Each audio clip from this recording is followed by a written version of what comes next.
Halo teman-teman semua, terutama member-member baru yang baru join hari ini. Hari ini kita ada Zoom dadakan khusus buat member-member yang baru bergabung dengan JIC hari ini. Dan materinya ini aku pernah bawain juga sebelumnya. Aku pernah bawain materi ini di Instagram live-nya Sukor, mungkin sekitar bulan lalu. Karena hari ini Zoom-nya dadakan, jadi aku pakai kembali materi yang ini ya. Hopefully materi ini bisa berguna buat teman-teman untuk memutuskan apakah investasi saham ini merupakan suatu keputusan yang tepat buat teman-teman atau enggak. Mungkin aku akan tunggu sekitar 2 menit lagi untuk mulai. By the way, kalau teman-teman ada pertanyaan, teman-teman bisa langsung type di chatnya aja. Nanti kita akan coba untuk menjawab pertanyaan teman-teman setelah Zoom-nya selesai. Untuk materinya sendiri nggak lama, mungkin cuma sekitar 20 menit aja. Hopefully ini membantu buat teman-teman ketika teman-teman memutuskan untuk memulai investasi saham. Anyway, karena udah lumayan ini ya, partisipannya udah lumayan juga, aku akan mulai aja. Oke.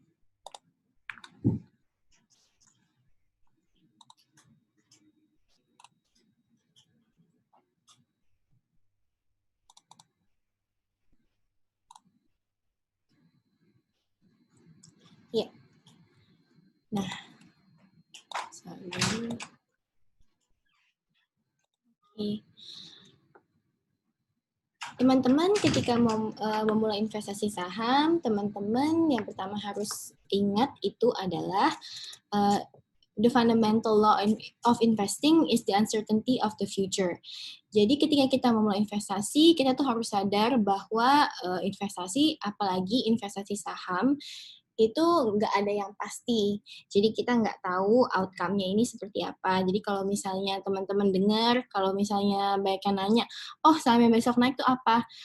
truthfully nggak ada satu orang pun di dunia ini yang tahu, kecuali orang yang memang benar-benar punya uang banyak, bisa menggerakkan harga saham, nah mungkin itu dia bisa tahu lah kalau misalnya suatu saham akan naik atau enggak. Cuma untuk orang pada umumnya, kalau misalnya ada orang yang bilang kalau dia tahu saham apa yang akan naik keesokan harinya, itu udah pasti bohong. Yang pertama, teman-teman juga harus tanyakan itu adalah kita ini udah yakin atau belum kalau kita ini mau investasi saham. Karena truthfully, jujur aja, investasi saham ini bukan untuk semua orang. Yang kita harus pertama kali lakukan itu adalah kita harus mengenal profil risiko diri kita masing-masing. Nah, profil risiko ini bagaimana cara untuk mengetahuinya? Aku di sini aku cantumin contoh profil risiko berdasarkan usia ya. Jadi secara umum kalau misalnya teman-teman mau investasi saham, berarti teman-teman mengakui bahwa profil risiko teman-teman ini adalah profil risiko yang mampu menanggung risiko loss yang tinggi. Karena investasi saham ini merupakan bentuk investasi yang high risk, high gain juga. Jadi kalau misalnya kita ingat ke depannya, investasi saham ini teman-teman bisa berpotensi mendapatkan gain yang tinggi. Tapi juga teman-teman mempunyai risiko untuk kehilangan uang atau modal dalam jumlah yang cukup besar juga.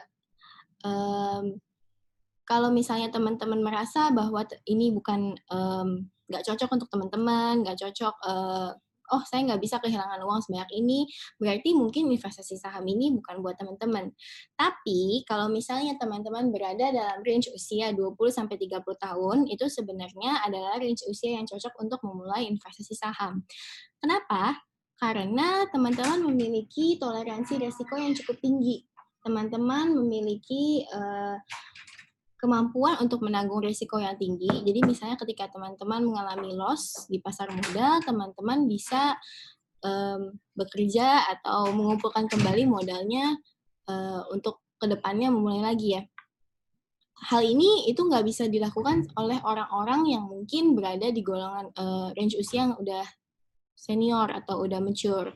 Misalnya kalau udah umur 50 atau udah umur 60, mungkin toleransi menanggung resikonya mereka itu udah cukup rendah karena mereka lebih fokus untuk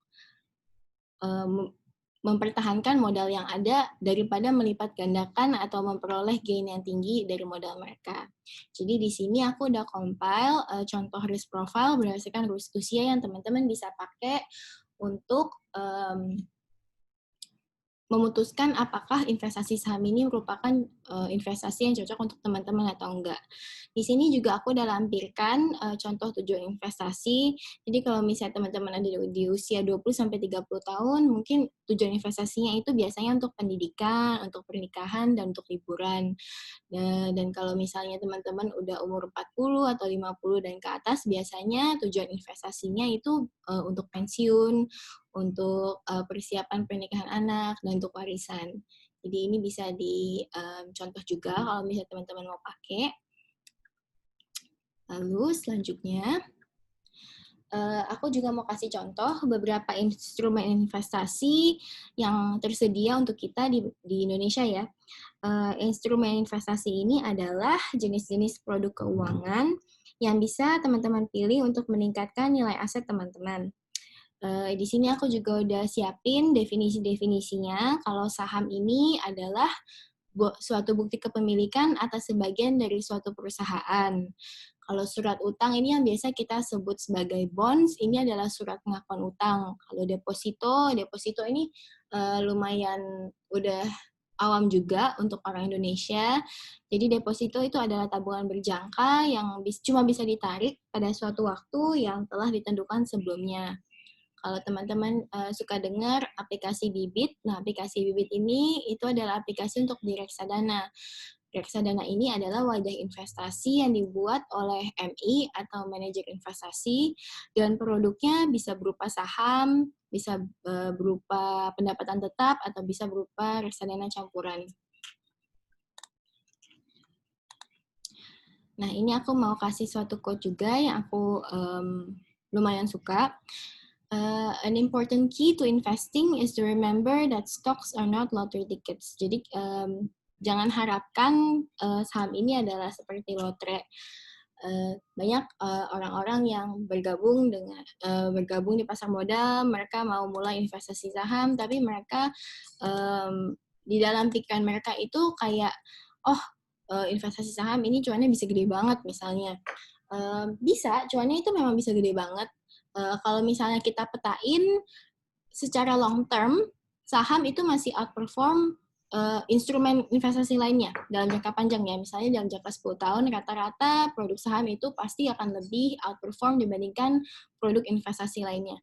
Tapi kita juga harus ingat bahwa yang tadi aku bilang, dengan potensi high gain, itu juga ada potensi high risk kita kehilangan modal. Jadi kita ini ketika kita investasi saham, kita jangan cuma ingat satu sisinya yaitu potensi gain-nya juga doang. Kita juga harus ingat ada satu sisi lain yaitu potensi loss of capital yang kita harus bisa toleransi. Jadi ini adalah suatu hal yang teman-teman harus keep in mind juga. Oke, jadi kalau misalnya teman-teman baru pertama kali banget mau mulai investasi, aku mau jelasin sedikit juga proses transaksi saham. Transaksi saham ini terbiasa di Indonesia, transaksi saham kita lakukan di Bursa Efek Indonesia. Dan saham-saham yang kita bisa transaksikan di Bursa Efek ini adalah saham-saham perusahaan yang udah go public. Kalau misalnya teman-teman suka dengar istilah IPO, itu adalah proses di mana suatu perusahaan yang tadinya merupakan perusahaan private menjadi perusahaan publik yang sahamnya bisa diperdagangkan oleh orang-orang di Bursa Efek. Nah, kalau misalnya teman-teman dulu pernah lihat warkat ya, kertas yang berupa surat bukti kepemilikan saham, itu kita udah nggak pakai itu lagi. Sekarang semua transaksi saham itu sifatnya elektronik, jadi kita nggak usah pakai kertas lagi. Nah, kalau udah tahu prosesnya, lalu kita akan masuk ke dalam materi berikutnya nih, yaitu beli saham apa. Nah, teman-teman tahu kira-kira sekarang ini ada sekitar 600-an saham yang diperdagangkan di bursa. Pasti kan bingung kayak, gimana cara kita tahu saham apa yang harus kita beli? Nah, aku ada 4 tools to success yang biasa aku suka share untuk teman-teman yang baru memulai untuk investasi saham. Pertama-tama, yang pertama-tama yang penting banget itu adalah kita ini perlu waktu untuk nge-review portfolio kita, itu nomor 1. Kita mau review secara berkala, mau 3 bulan, mau bulanan, itu terserah, tapi yang pasti investasi itu bukan cuma berarti kita beli terus kita biarinin aja. Karena ada beberapa saham yang kalau misalnya kita setelah beli, terus kita nggak liatin, terus tahu-tahu turun banyak gitu ya.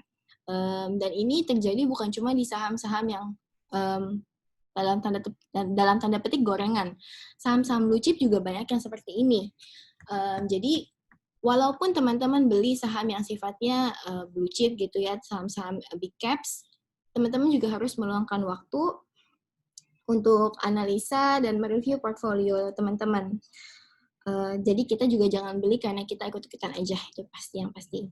Terus yang kedua, kita juga perlu mengetahui some basic fundamental analysis. Ini tuh nggak perlu yang terlalu rumit, kita cuma perlu beberapa indikator doang untuk ngecek saham yang kamu naksir. Misalnya kita suka saham BCA. Kita perlu mengetahui beberapa indikator untuk melihat sebenarnya BBCA ini perusahaannya oke atau enggak sih, sehat atau enggak, sebelum kita beli. Dan yang ketiga, kita juga mau belajar technical analysis. Technical analysis ini perlu, especially untuk investor retail, karena technical analysis ini adalah bekal kita untuk bekal sederhana kita lah untuk membantu kita entering dan exiting suatu posisi barang di saat yang tepat. Dan menurut aku, walaupun aku nggak terlalu bergantung juga sama technical analysis, menurutku ini juga tetap perlu banget karena ini akan jadi self-fulfilling prophecy ya. Nanti akan kita bahas lebih lanjut lagi. Dan yang keempat, kita juga perlu great support system. Misalnya kalau misalnya kita lagi naksir suatu saham nih, kita bisa ngomongin sama teman-teman, oh menurut kamu sahamnya itu gimana sih? Nanti mereka akan bisa kasih input yang berbeda, yang bisa mungkin membantu kita untuk membuat keputusan apakah kita mau dan bisa beli suatu saham atau enggak. Karena bisa aja saking kita senangnya sama suatu saham, kita nggak ngelihat perspektif lain yang mungkin bisa ditawarkan oleh teman-teman yang merupakan support system kita gitu ya. Jadi ini kenapa aku berpikir support system atau peer group ini lumayan penting juga. Karena kita sebagai manusia pasti nggak luput dari kesalahan analisa, dan peer group ini akan membantu kita untuk meminimalisasi lah kesalahan-kesalahan ketika kita menganalisa. Ini aku juga lampirin beberapa cara filtering saham yang cukup mudah sebenarnya. Yang pertama itu adalah analisa bottom up dan analisa top down. Analisa bottom up ini sebenarnya kalau misalnya kita bayangin ini kayak suatu piramida ya. Piramida kan paling bawahnya itu kan paling besar nih. Jadi kita lihat dari bawah sekali dari perusahaannya. Jadi misalnya kita lihat dari perusahaan, misalnya kita tadi suka saham BBCA. Jadi kita lihat saham BBCA dulu nih secara satu company. Lalu kita naik lagi secara sektor. Misalnya BBCA itu kan ada di sektor finance. Jadi kita lihat outlook-nya sektor finance ini gimana? Apakah oke atau enggak? Lalu kita lihat lagi, naik lagi secara keseluruhan makroekonominya gimana sih untuk saham BBCA, apakah mendukung atau enggak. Kalau misalnya top down analysis ini, kalau kita lihat tadi piramida yang tadi itu, ini adalah piramida dari atas ya berarti ya. Jadi kita lihat dulu nih, kondisi makroekonomi itu misalnya kayak gimana sih secara keseluruhan, lalu kita akan turun lagi dari kondisi yang tadi itu, kira-kira sektor apa yang menarik. Terus dari sektornya ini kita putusin lagi, oh dari dalam sektor ini misalnya kita suka sektor telcos. Dari sektor telcos ini ada beberapa saham, lalu kita baru lihat lagi saham apa sih yang kira-kira berpotensi untuk kita beli. Nah, yang kedua ini adalah kita lihat dari indexing. Indexing ini ada beberapa indeks yang lumayan terkenal. Contohnya itu adalah LQ45, IDX30, sama MSCI. Jadi kita akan lihat saham-saham yang masuk ke dalam indeks ini aja. Jadi kita nggak perlu ngelihat satu bursa secara keseluruhan, tapi cukup beberapa saham yang ada di dalam indeks ini aja. Lalu yang ketiga ini adalah kita membuat stocks universe kita sendiri. Misalnya kita suka beberapa sektor, misalnya kalau saya sendiri saya suka telcos, saya suka tech, dan saya suka retail. Jadi saya akan pilih beberapa sektor yang saya suka seperti tadi, dan kita memperhatikan saham-saham yang ada di sektor tersebut. Misalnya kayak seperti telcos, saya akan perhatikan TBIG dan Excel misalnya. TBIG merupakan infrastruktur pendukung sektor telekomunikasi, dan Excel adalah tentu aja kita tahu Excel ini adalah penyedia jasa telekomunikasi gitu. Nah, selanjutnya sekarang kan katanya marketnya lagi crash nih ya. Apakah sekarang merupakan waktu yang tepat untuk memulai investasi? Next session ini saya akan kasih ke suami saya yang merupakan CIO, Chief Investment Officer dari Trimega Asset Management. Jadi langsung aja dia akan membawakan materi ini.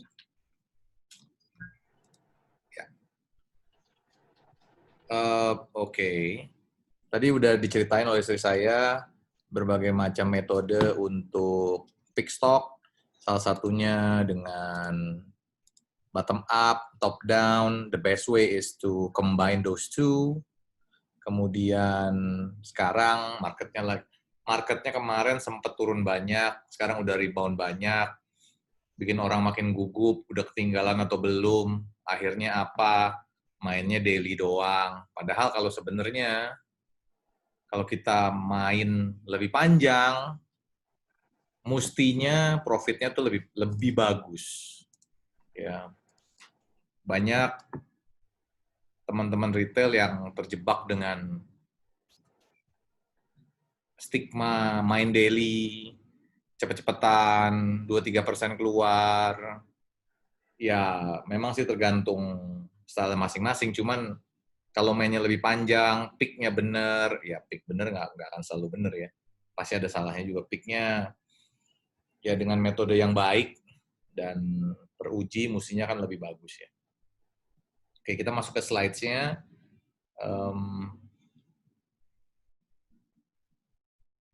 Oke, kita teman-teman bisa mulai dengan untuk yang very very beginner ya, bisa dimulai dengan melihat sekitar dan melihat what do you like. For example, if you are an Apple fanboy, what you should buy? So many things, not just the Apple itself. Maybe you can see how they market the products.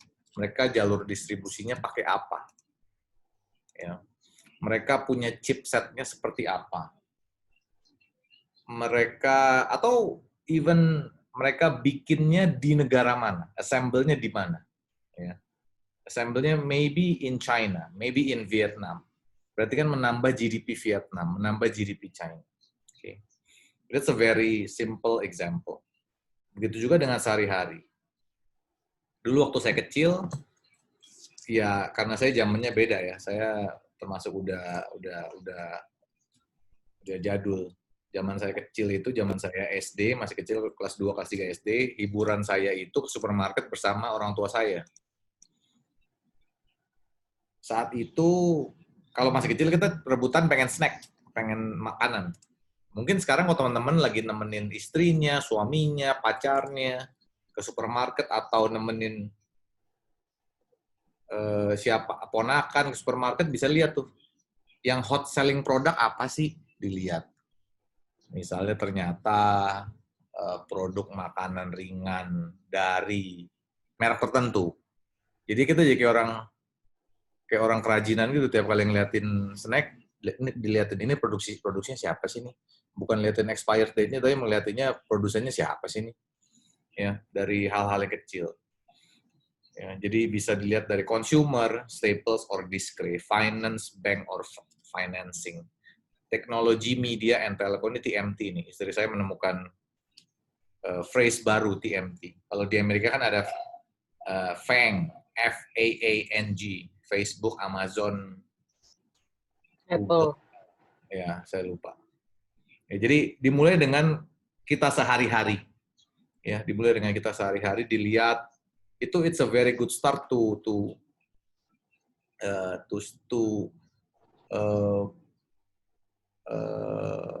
membangkitkan your investing sense. Ya, kemudian kita masuk ke ini udah masuk tadi. Next. Masuk ke understand what you buy, tadi saya udah cerita banyak. Nah, no FOMO, jangan tergoda untuk ikut-ikutan. Sangat penting untuk mempunyai trading plan. Very, very, very important.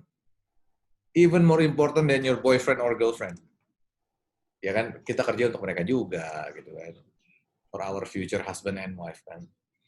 Jadi, stick with your trading plan, atau kalau memang senang trading, senang yang gujrak-gujruk, pengen yang tiap hari kalau bisa day trade, sisihkan sebagian aja. Jangan jadikan itu sebagai ladang utama.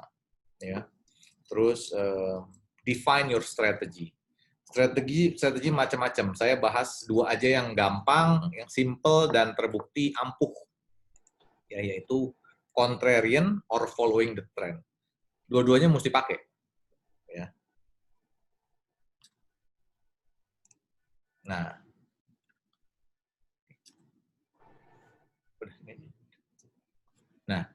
apa itu contrarian and apa itu following the trend? Ya. Saya akan ambil contoh di ini. Contohnya ini nggak mendidik nih. Ini contoh dari kasino, dari tempat judi. Contohnya nggak mendidik, cuman it's just an example. Kalau kita masuk meja roulette itu macam-macam ya. Ada black and red, odd and even, apa lagi ya? Ya, itu 4 aja ya. Black and red and odd and even. Terus kita masuk nih, lihat meja roulette-nya, terus kita lihat ternyata yang terjadi adalah yang keluar 4 kali berturut-turut black. Ya. What you should do, of course, jawabannya macam-macam. Tapi menurut saya, ini contoh ya. 4 kali black, kalau saya kan ikutan black lagi. Loh Pak, kan udah 4 kali. Kenapa masih mau black? Nggak dikontrarian aja. Pasang merah dong, pasti terkeluar merah. Terus tungguin. Sekali tambah lagi, kalau masih belum, udah 5 kali, merah lagi. Belum keluar, merah lagi. Terus tambahin terus kan uangnya kan. Eventually, nanti kalau sampai ekstrimnya sampai 30 kali, kamu you end up only win $1. Itu pernah saya uji tuh materinya. Nah, jadi 4 kali hitam, masuk hitam.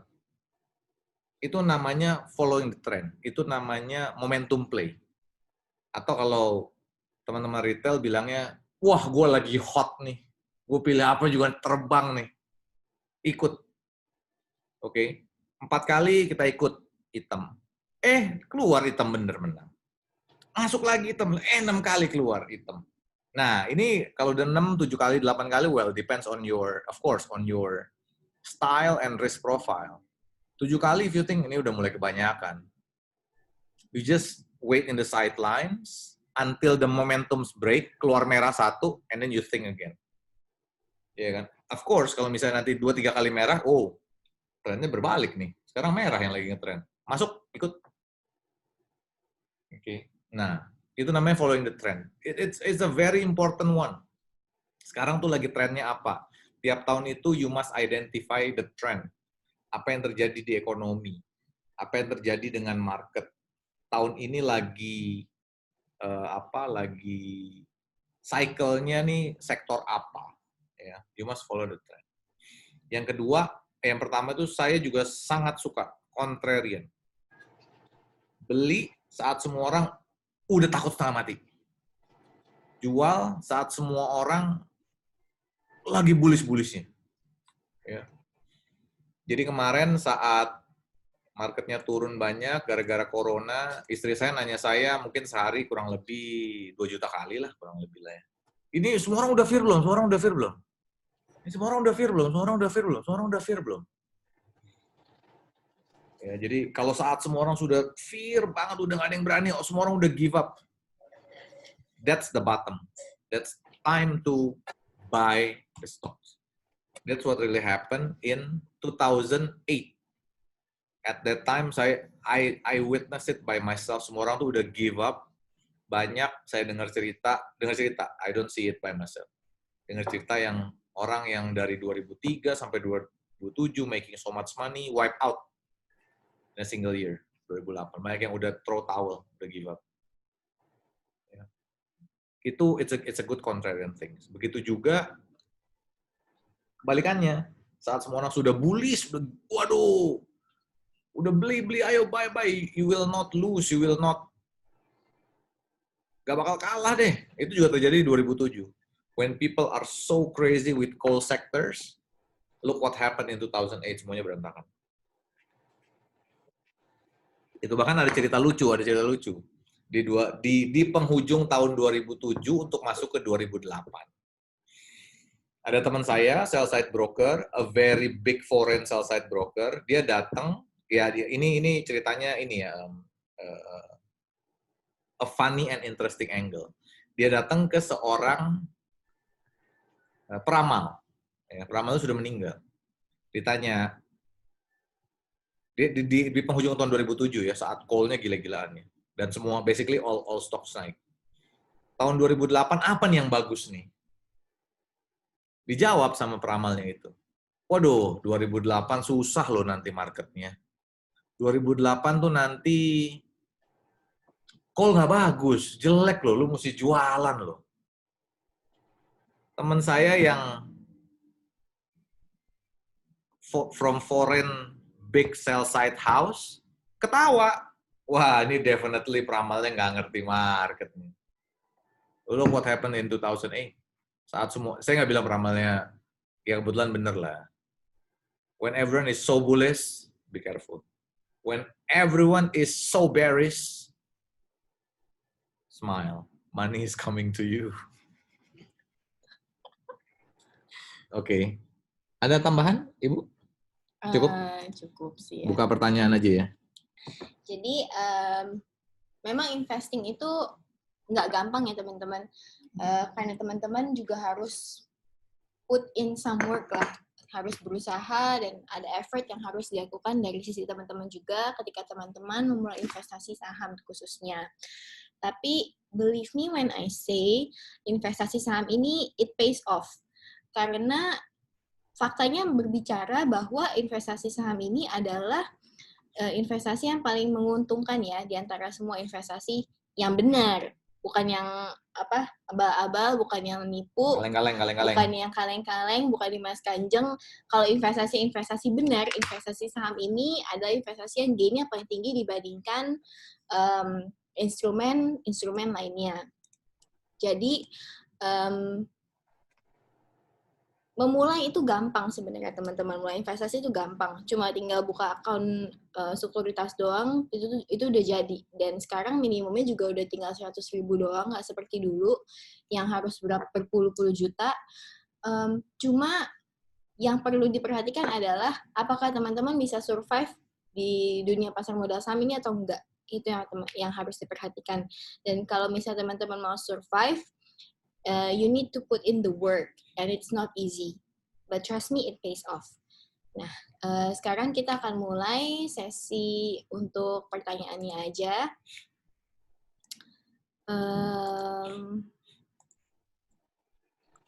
Ya, aku akan mulai bacain beberapa pertanyaan kalau misalnya teman-teman udah taruh. Nah, bagaimana cara membuat stock universe yang kita perlu pantau hari per hari, terutama dengan pergerakan per hari? Berarti ini mungkin tujuannya day trading ya? Ada saran? Well, this depends on your investment style and risk profile. Saya bilang, you better identify a good stocks, invest on it, ride on it, returnnya pasti lebih tinggi. I'm very sure. Daripada day trade tuh susah ya. Day trade itu susah banget ketebaknya. Lagi naik 3 poin, atau ada foreign gede keluar. Jebret. Ya, bye. Mendingan better you do your homework ya. Dari SD kan kita bikin PR kan, kalau bikin PR naik kelas. Jadi do your homework,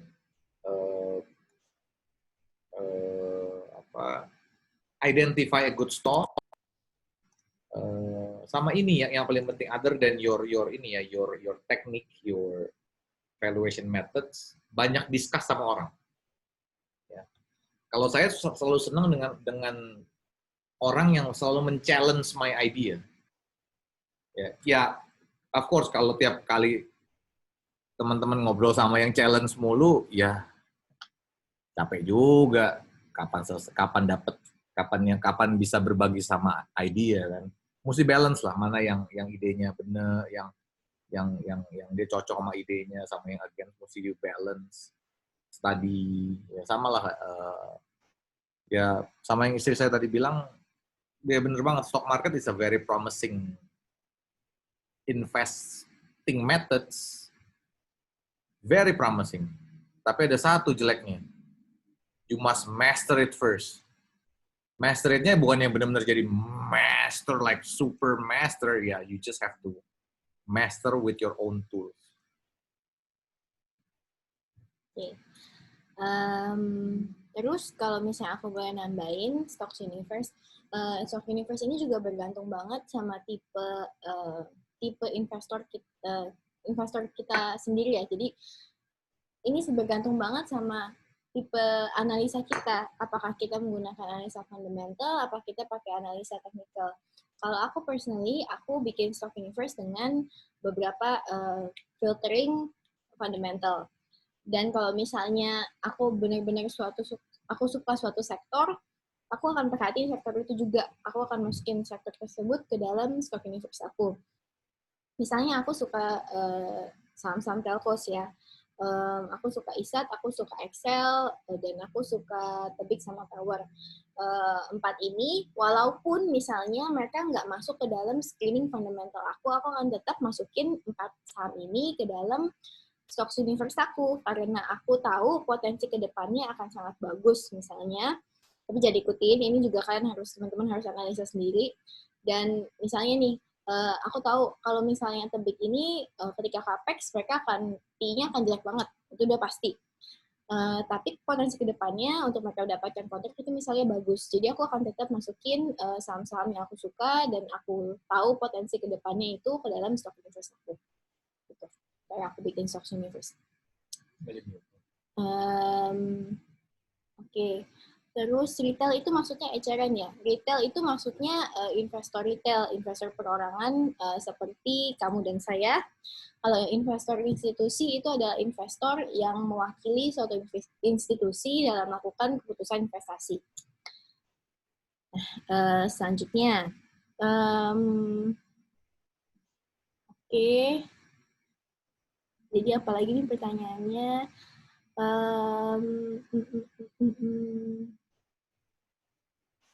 Sore buat swing, apa tuh maksudnya swing?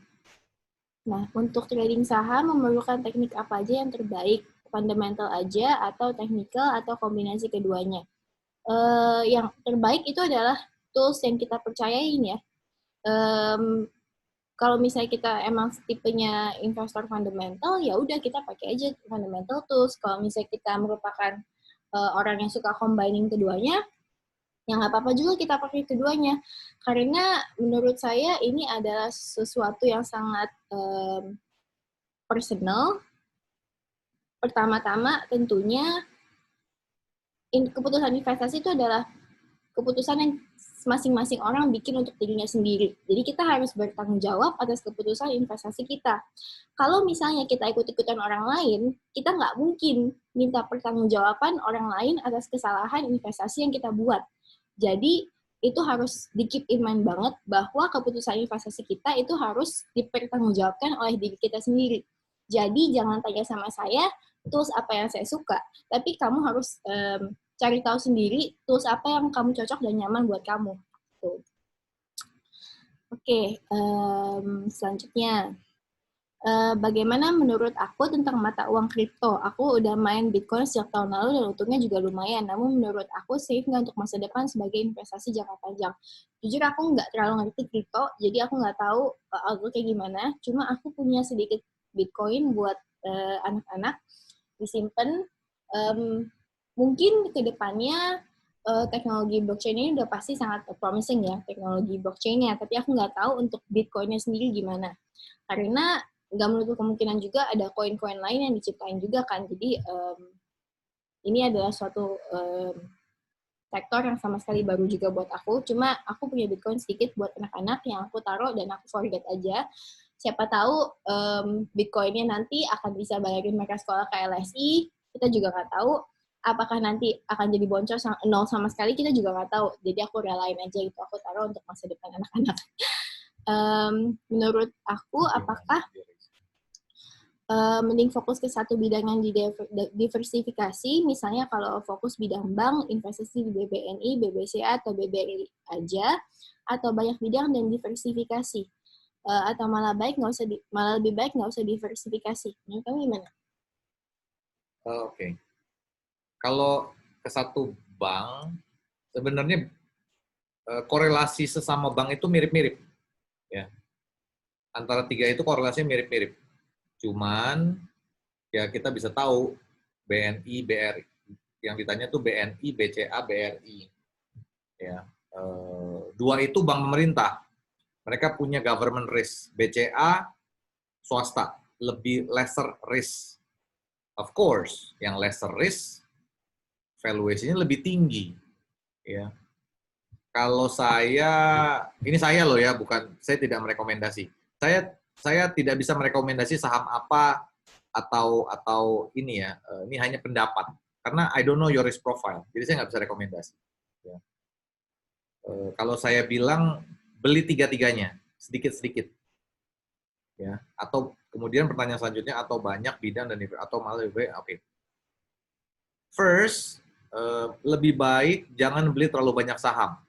Karena satu, menganalisanya kebanyakan pusing. Kedua, ngikutinya juga kebanyakan pusing. Akhirnya apa? Satu, lupa. Kedua lupa. Tiga lupa. Keempat lupa.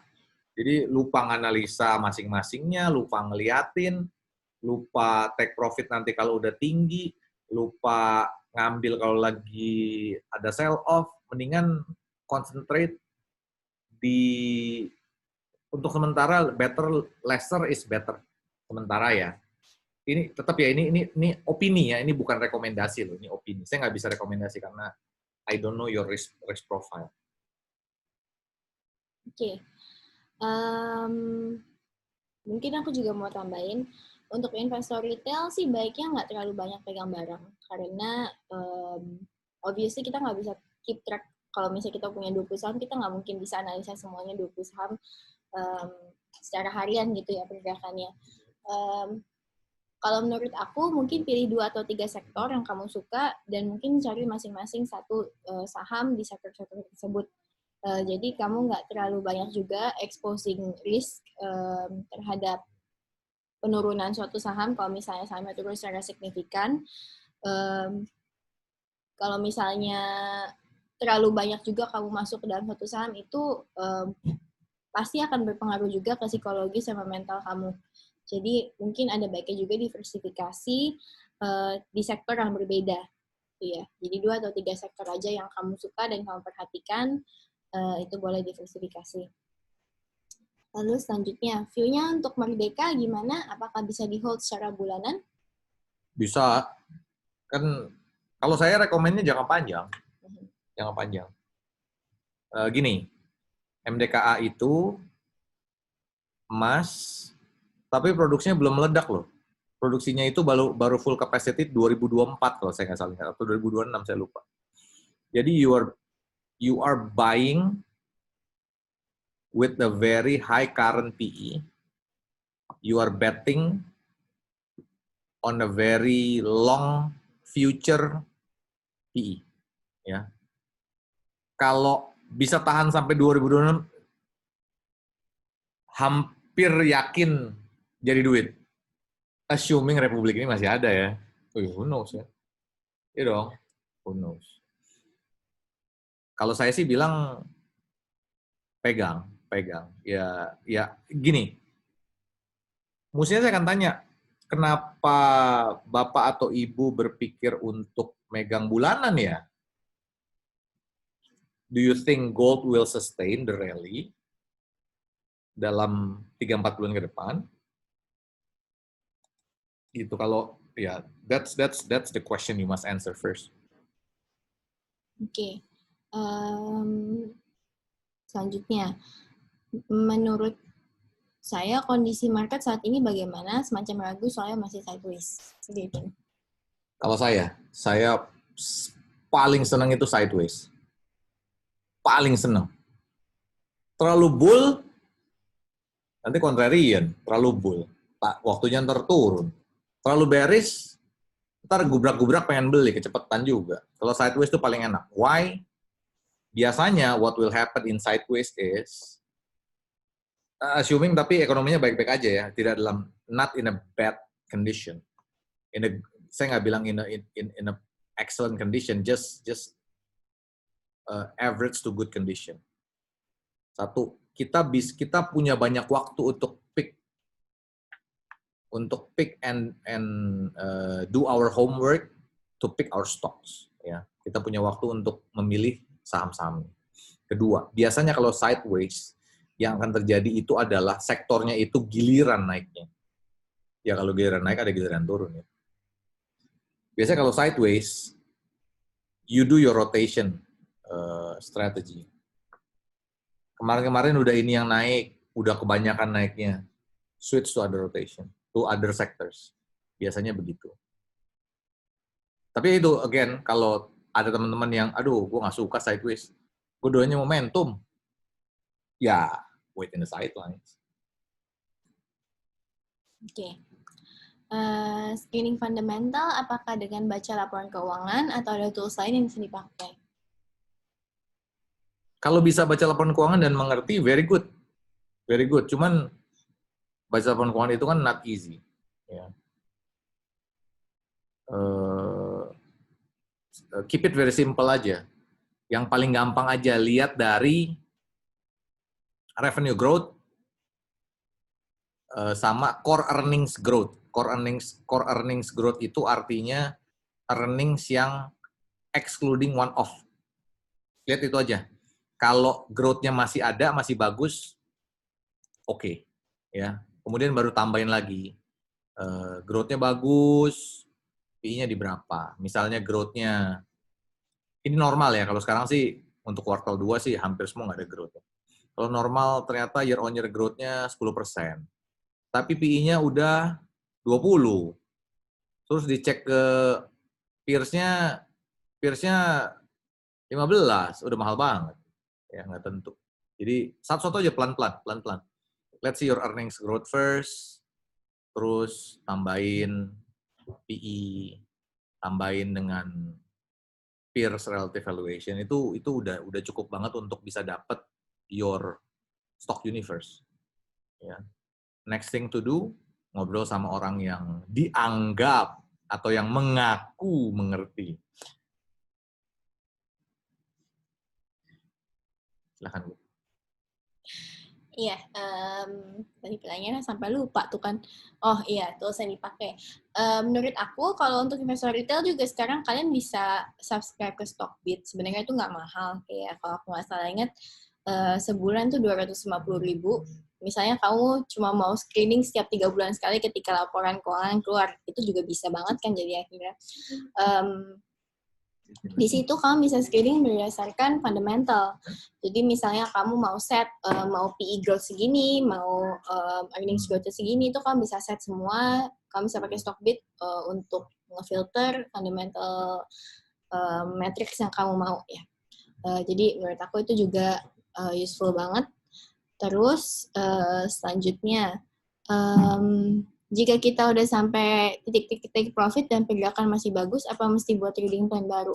Menurut aku ini tinggal pakai trail stop aja. Jadi kamu bikin rules, misalnya kalau misalnya turun ke segini, aku akan lepas semua. Jadi tinggal diupdate aja trail stopnya. Lalu pertanyaan selanjutnya.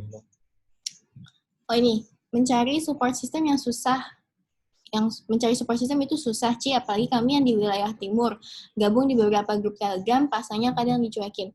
Oke, first of all, kalau misalnya di JIC, kalau misalnya kamu tanya sama apa yang naik besok, udah pasti kamu dicuekin. Nggak ada yang mau jawab itu.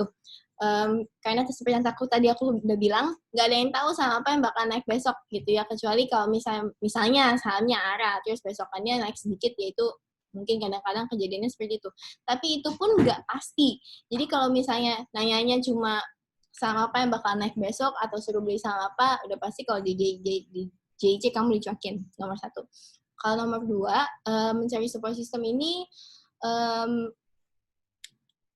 kita pertama-tama harus kenal dan percaya dulu sama orang kita ngobrolin ya. Memang sedikit susah kalau misalnya kadang-kadang ini kebanyakan orang bisa jadi toxic juga.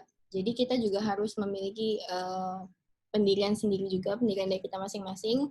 Ketika kita ngobrol, kita keep an open mind aja, bahwa kita mungkin nggak tahu semuanya, tapi belum tentu juga kita salah total dari analisa kita ya. Jadi belum tentu juga analisa kita ini salah total juga.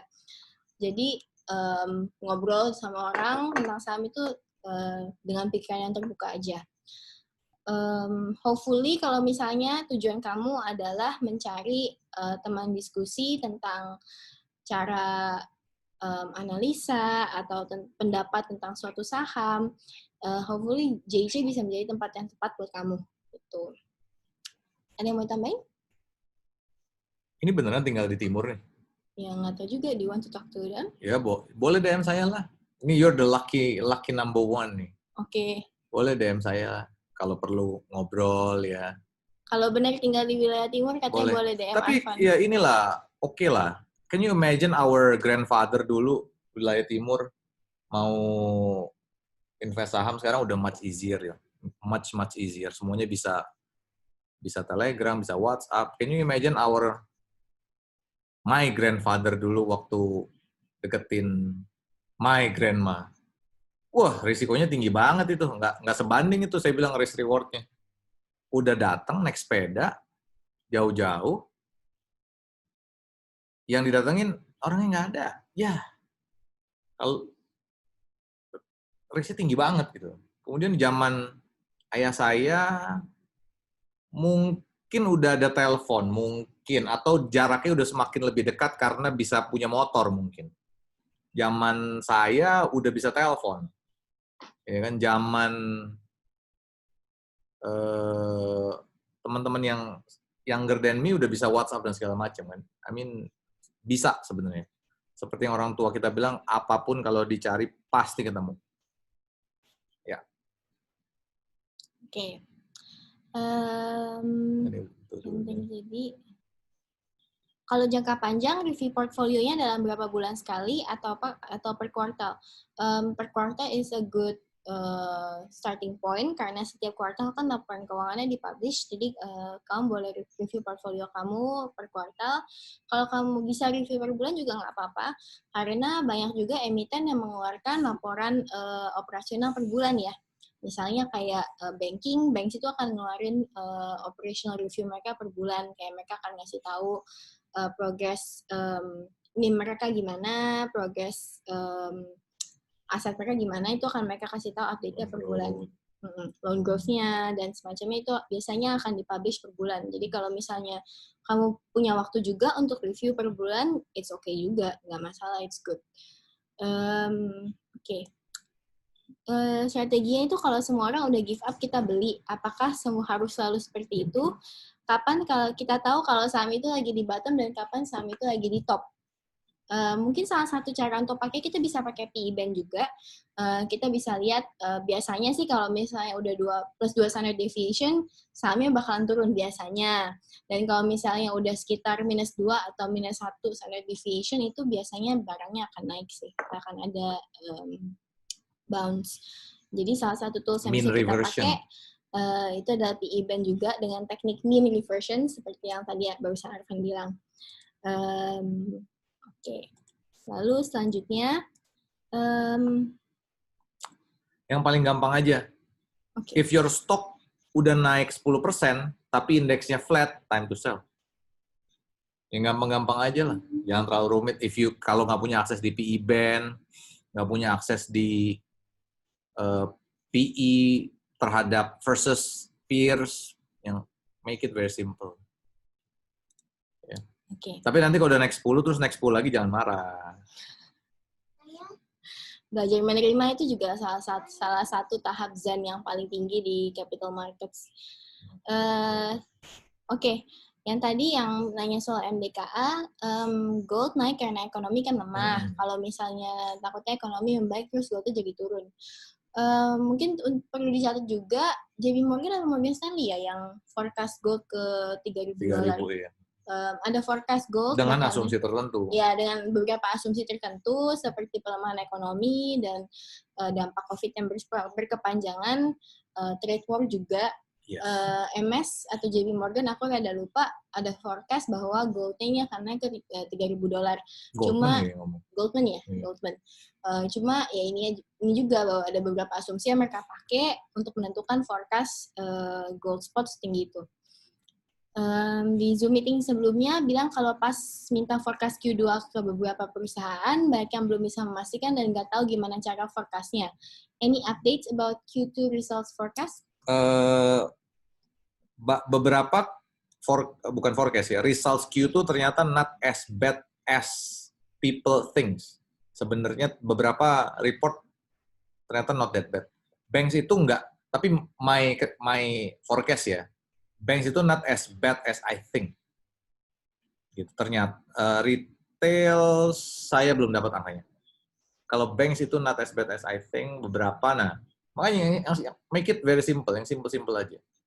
Sekarang zamannya results Q2 jelek semua, karena ada PSBB. Ya.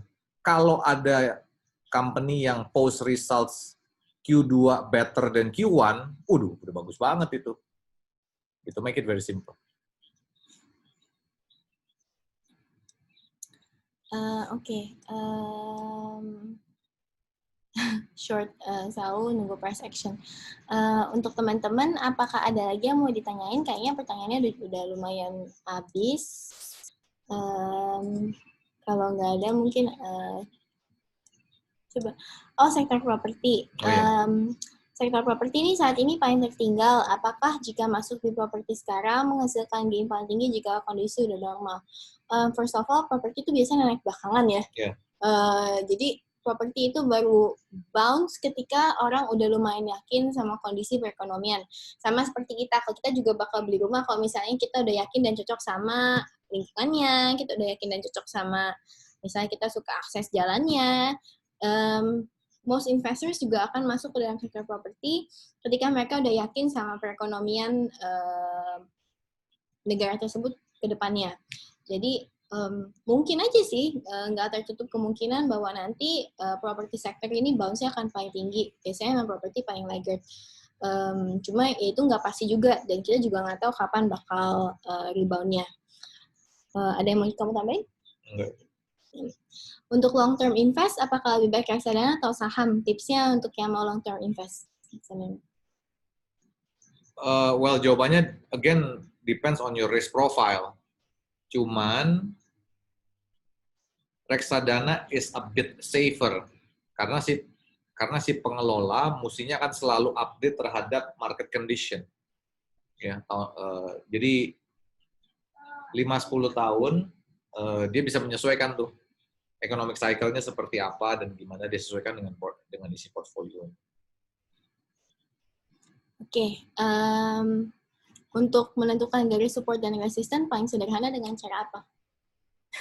Saya nggak ngerti technical beneran. Well, Michael, nanti jawab. Support and resistance kamu gimana ya? Sukanya pakai tools apa? Karena ini orang bisa beda-beda banget untuk ngejawabnya. Kalau misalnya kamu nonton Zoom-nya Pak Koko, yang kalau nggak salah, apa ya, Zoom-nya Pak Koko yang judulnya, Zoom-nya Pak Arya yang strategi trading praktis, itu Pak Arya udah membahas secara lumayan in-depth soal nentuin support and resistance. Dengan tools apa yang kita mau pakai, itu udah dijelasin secara lengkap juga sama Pak Arya dan Pak Koko. Jadi, untuk support and resistance bisa nonton di YouTube Zoom-nya Pak Arya sama Zoom-nya Pak Koko. Gitu. Oke, akses PE Bank, Stockbit, yes. Untuk yang tadi itu katanya Jayapura, ya. Yang tadi? Yeah. Oh, cocok. Boleh okay, DM saya. You can Zoom cocok. him. Cocok. Kok Zoom? Zoom apa? DM. Cocok. Ya, bisa Zoom, bisa DM Arfa nanti. Cocok. Oke. Ada lagi yang teman-teman mau tanyain? Untuk pertanyaan investing untuk pemula ini, ada lagi yang teman-teman mau tanyain? Kalau nggak ada, ini. Baca report dari CLSA Marketing Sales, first half naik 6% year on year. Kalau pernah baca analisa FA-nya BSDE, apakah boleh dijelasin analisanya? BSDE. Oke. 6% year on year. Kalau pernah analisis, boleh jelasin. Oke, aku jawab dulu yang bawah. Rekomendasi sekuritas, tentu aja pakai Sukor.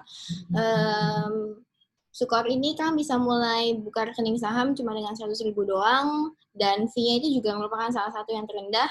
Untuk beli 0,15% dan untuk sell 0,25%. Ini udah lumayan kompetitif banget di antara broker-broker dan sekuritas lainnya. Untuk link join-nya ada di grup juga, tinggal klik pin message-nya, nanti aku akan ganti lagi pin message-nya, masuk ke eform.sukorsekuritas.com dengan kode referral Erika2 untuk kode referralnya JJ. Itu. Ya, on BSD ya Kalau saya personally saya kurang suka sama properti. Saya bilang properti gini, nggak perlu cari yang murah-murah banget. Sekarang banyak banget yang murah. Jadi nggak perlu cari-cari yang benar-benar yang low valuation and stuff, nggak perlu. Sekarang banyak banget yang murah. Satu. Kedua, saya bilang on fundamental base, properti itu gini. Properti sekarang kalau kamu mau kalau senang dengan saham properti, cari yang jualan middle low. Karena itu demand-nya selalu ada. Sedangkan untuk middle up, demand-nya lumayan hilang. Ya, gitu. Ya, pre-sales is a pre-sales karena well, kadang-kadang pre-sales itu juga bisa di-engineer ya. Jadi be careful with the numbers. Mendingan kalau saya sih lebih senang lihat earnings. Earnings itu lebih sulit, bukan nggak bisa, lebih sulit untuk di-engineer. Oke. Okay. Aku salah satu newbie yang beli blue chip sebelum COVID dan tinggalkan. Nggak review per kuartal, tahu-tahu jeblok.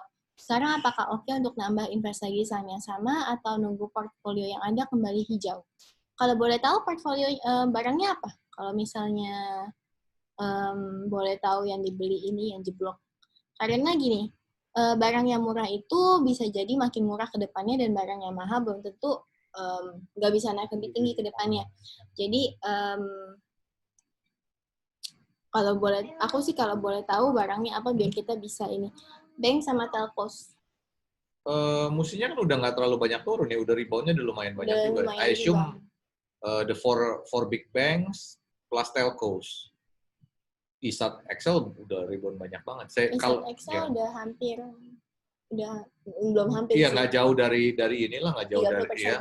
3% dari high-nya. Ya, kalau again depends on your financial condition, tapi saya bilang this is a good time untuk beli, untuk nambah. Tapi ini indeksnya nanggung nih. Ini udah 5.000 nanggung. Jadi tambahlah sedikit-sedikit aja, pelan-pelan, lihat dulu. It might go up even further, it might go down too. Tapi saya disclaimer dulu, kalau saya orangnya bullish. Jadi ya kecuali second wave-nya global gila-gilaan ya. Ya turunnya banyak lagi. But ya tambah pelan-pelan aja, tambah pelan-pelan aja. Telkom ini karakteristiknya beda juga sama dua telkom yang lain, jadi saya kurang suka trading Telkom. Cuma Telkom ini pergerakannya sangat gampang dibaca. Jadi kalau misalnya nih, nyangkut Telkomnya tinggi banget di atas, kamu bisa mulai average down Telkom di 3.000-an, 3.030, 3.040. Kalau misalnya breakdown angka psikologis 3.000 tuh kamu jual. Dan most likely ini 3.030 ini akan naik ke 3.200, 3.200-an. Nanti dia akan turun lagi. Biasanya sih so far sih sideways-nya sih udah hampir sebulan lebih sideways-nya seperti itu.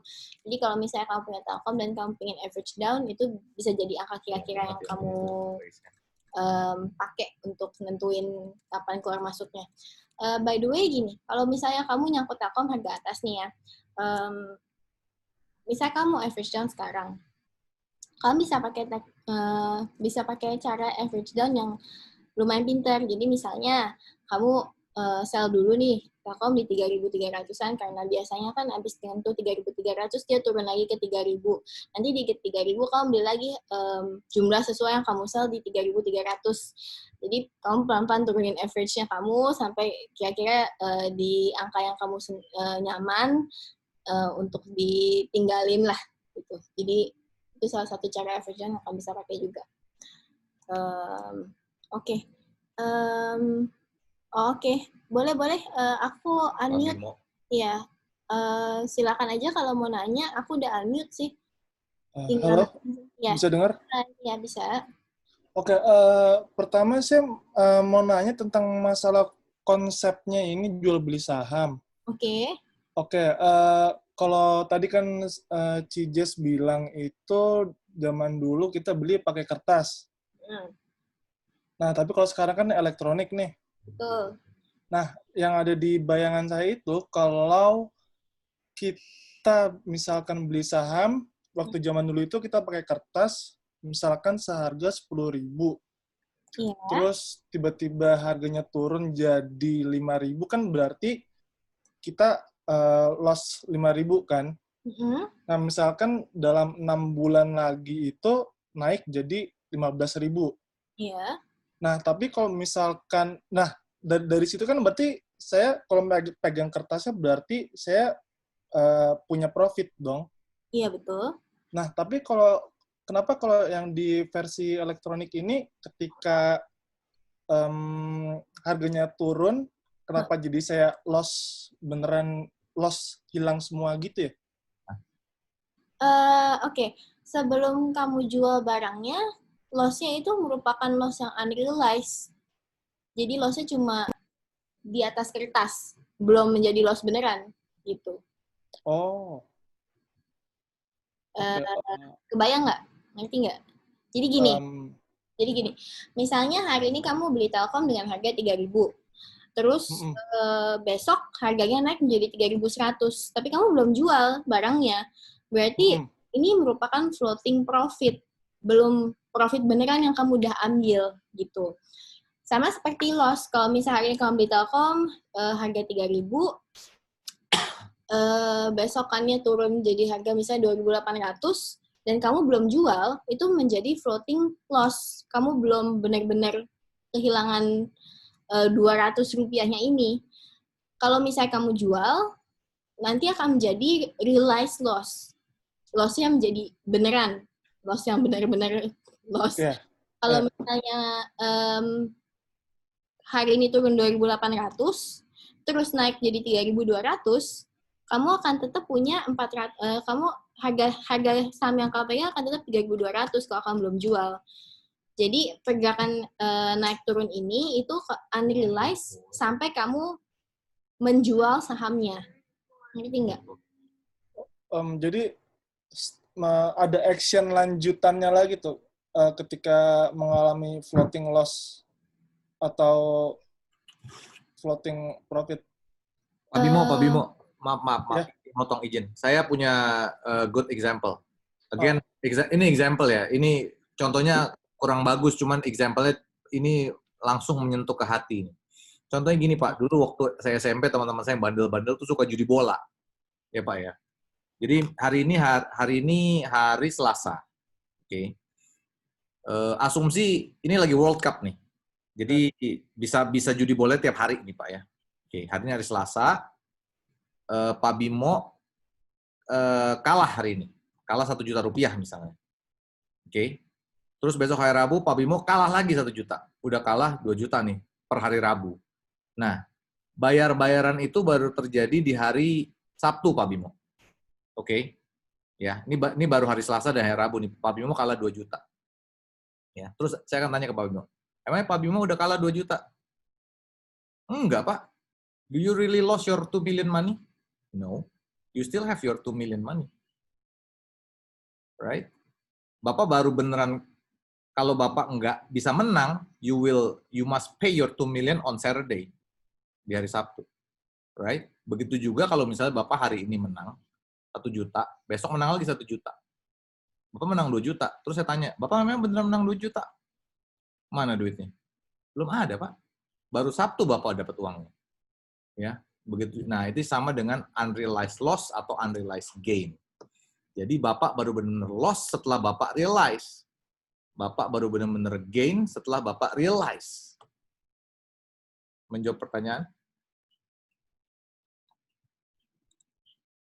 Halo Pak Bimo. Pak Bimo menjawab pertanyaan? Atau malah makin bingung? Oh, udah di-unmute lagi. Oke. Oke. Ya, begitulah. Jadi, loss dan gain-nya itu nggak final sampai kita jual barangnya. Oke, itu intisarinya. Jadi kalau misalnya kita ada profit 10%, profitnya ini nggak nyata sampai kita realize atau kita jual sahamnya. Dan kalau misalnya kita punya loss misalnya 10%, loss ini juga nggak nyata sampai kita realize loss-nya, sampai kita jual barangnya. Tapi kalau saran aku ya jangan sampai loss-nya 10%, mungkin karena 10% itu udah lumayan susah untuk balikinnya. Oke. Ini apa nih? Bagaimana caranya buat selalu siap mental buat trading? Kadang setiap minus berapa persen langsung panik. Terus kadang galau mau cut loss atau average down.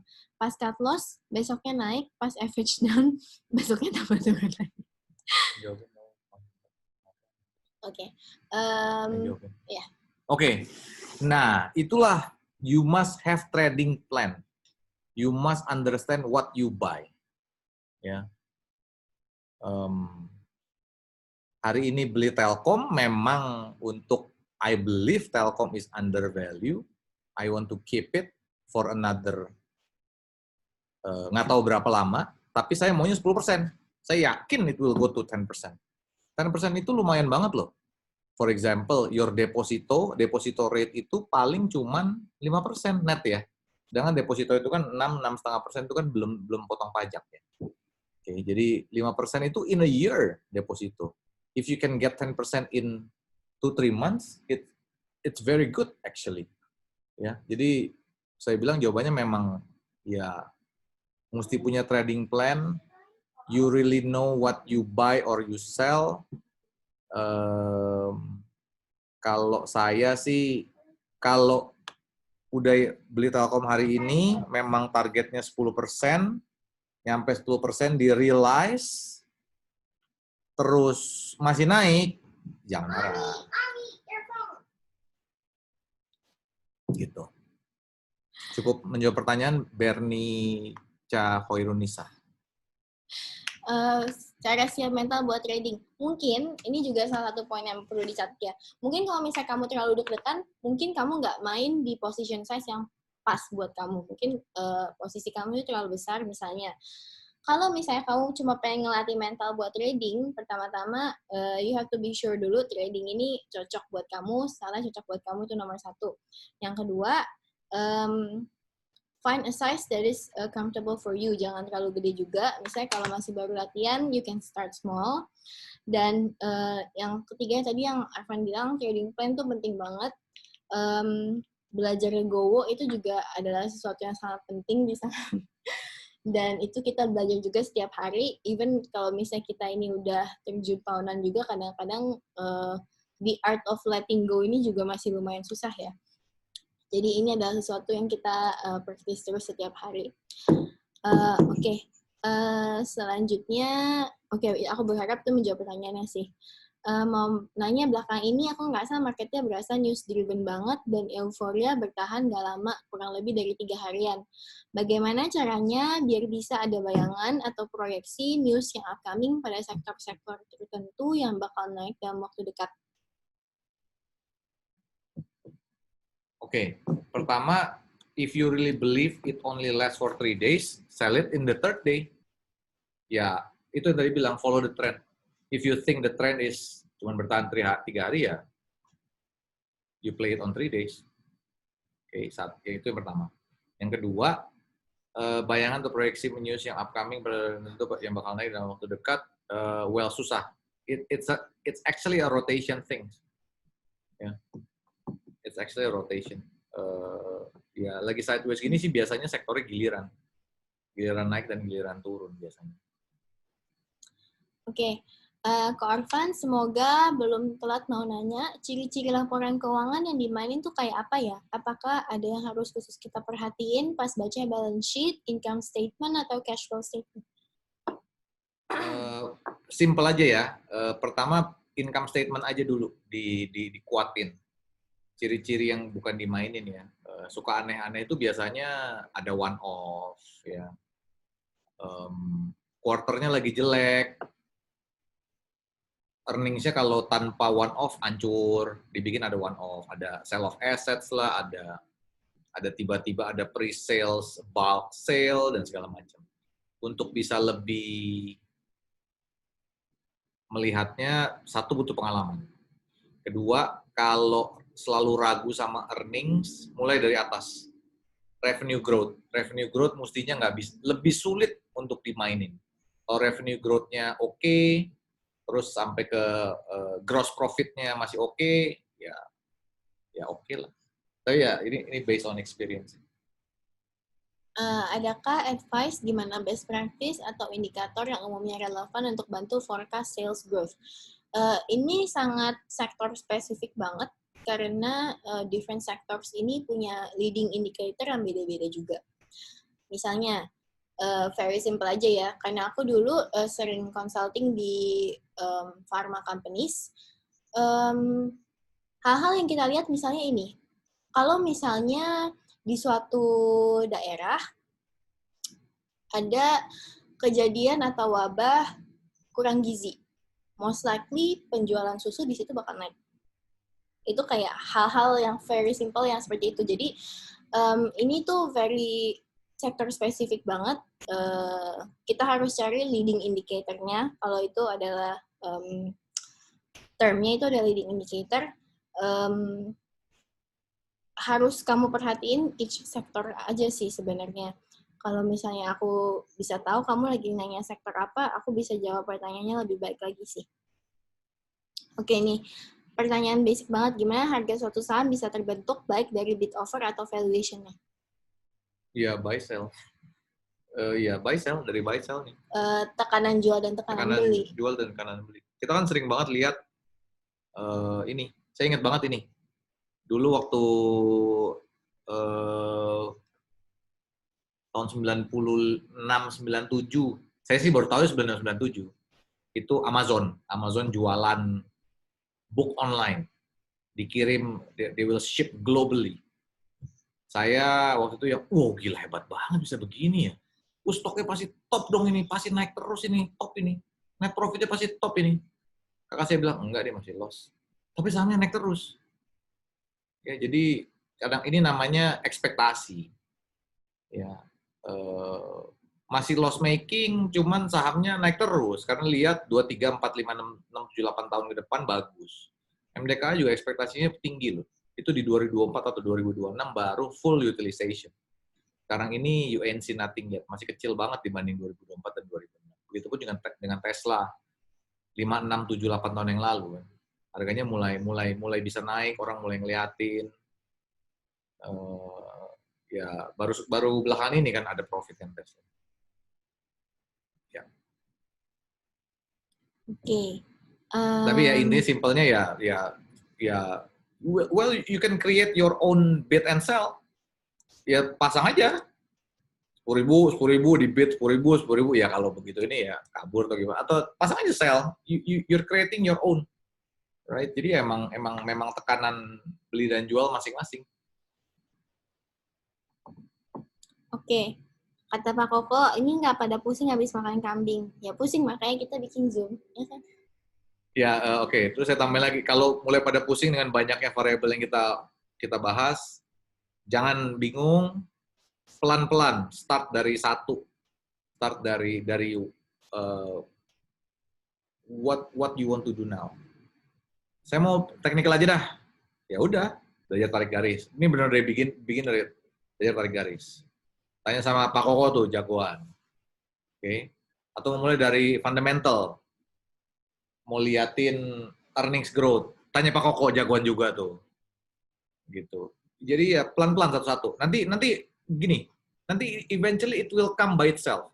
Saat udah ngelihat earnings growth, and then pasti in your mind keluar pertanyaan.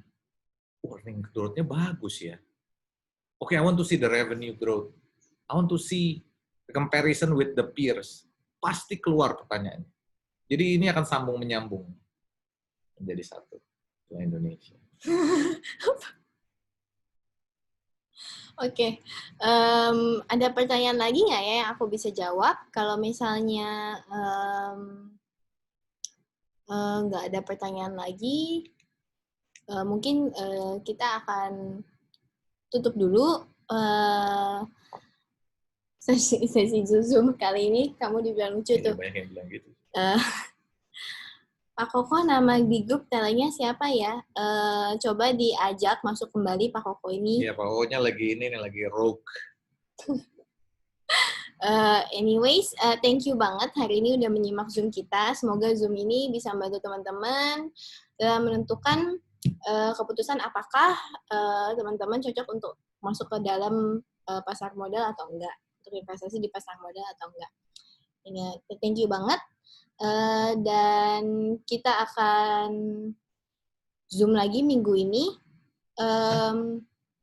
YouTube live minggu ini sama Sahamology di hari Sabtu jam 7 malam, kalau aku nggak salah ya. Berapa? Oh iya. Dan kita punya 2 bintang tamu yang very very very special. Aku sangat respect banget. Tulisan-tulisannya sering aku share juga. Salah satunya adalah Pak Budi, dan salah satunya lagi salah satunya lagi adalah head of country head-nya Verdana Securities, dulunya Deutsche Bank, yaitu Pak Haryanto. Dan ini aku sangat respect banget karena tulisan-tulisannya, research-nya semua sangat top sekali.